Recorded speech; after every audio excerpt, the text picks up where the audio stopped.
আপনার প্রশ্নের জবাবে সাম্প্রতিক সময়ে ঘটে যাওয়া সিকেডি হাসপাতালে চাঁদা আদায়ের ঘটনা বিষয়ে হয়তো আপনার প্রশ্নটা উদ্বেগ হয়েছে। রাজধানীর Shyamoli centre for kidney disease and urology CKD হাসপাতালে চাঁদার দাবির ঘটনায় র্যাবের যৌথ অভিযানে র্যাব 2, 4 এবং 6 এবং র্যাব সদর দপ্তরের গোয়েন্দা শাখা সহযোগিতায় অভিযুক্ত প্রধান আসামি সহ 7 জনকে গ্রেপ্তার করেছে।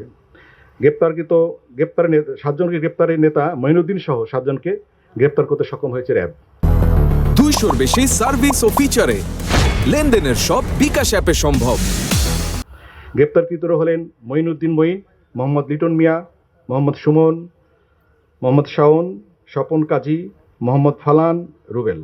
জানা যায় মঈন এবং তার সহযোগীরা দীর্ঘদিন ধরে 5 লক্ষ টাকা দাবি করে আসছিল।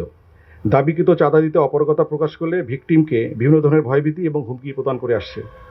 গত 10 এপ্রিল শেরেবাংলানগর থানাধীন শ্যামলী 3 নম্বর রোডের বাসার সামনে এসে দরজা খুলতে বলে। ভিকটিম এর স্ত্রী দরজা খুলে দিলে প্রধান অভিযুক্ত আসামি মঈন তার কাছ থেকে 5 লক্ষ টাকা দাবি করেন। চাঁদা না দিলে তারা বিভিন্ন ধরনের ক্ষয়ক্ষতি করার হুমকি প্রদান করেন। পরবর্তীতে টাকা দিতে অস্বীকার করলে উচ্ছৃঙ্খল জনতা সহ বিশৃঙ্খলা সৃষ্টির চেষ্টা করে।